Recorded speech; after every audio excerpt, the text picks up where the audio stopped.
Do you have irrigation microtubing in your landscapes that was damaged by pests or maintenance equipment?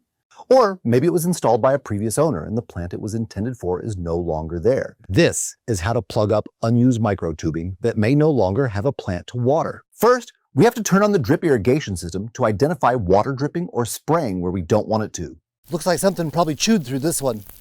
Same here, I see teeth marks or maybe a weed eater got to this one here, but look how much water that's wasting. I also see a dripper here. It's working like it should, but it's watering nothing. I'm guessing that this dripper here was probably watering a container plant that used to be here but no longer is, as I see some others at the end of the bed. To fix all these ones that have been chewed up, we're simply going to cut off the chewed bit of tubing and cap it off with a goof plug.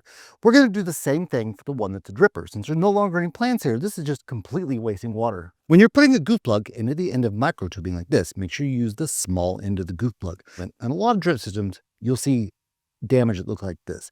That is typically caused by rodents. When you're fixing these, you want to make sure you cut off below all the damage, as you need a nice clean cut for the goof plug to work. Same thing here. Instead of cutting off bite damage, we're going to cut off our dripper and cap it off with the small end of a goof plug. No more wasted water. Now we're just going to repeat that same process for the rest of them, and there'll be no more wasted water in this bed. The reason we're going to cap these off instead of cutting them out is, what if we put plants back here again? Then all we have to do is pull out the goof plug, pop it in a dripper, and our plant's going to get water. But what if you just want to completely get rid of the microtubing? You'd need to track down where the microtubing is coupled into the main line. Pull the barbed fitting straight out of the mainline tubing. Avoid pulling sideways too hard, as this can snap the fitting off and make it hard to patch it up. And you can patch up the main line with the big end of a goof plug.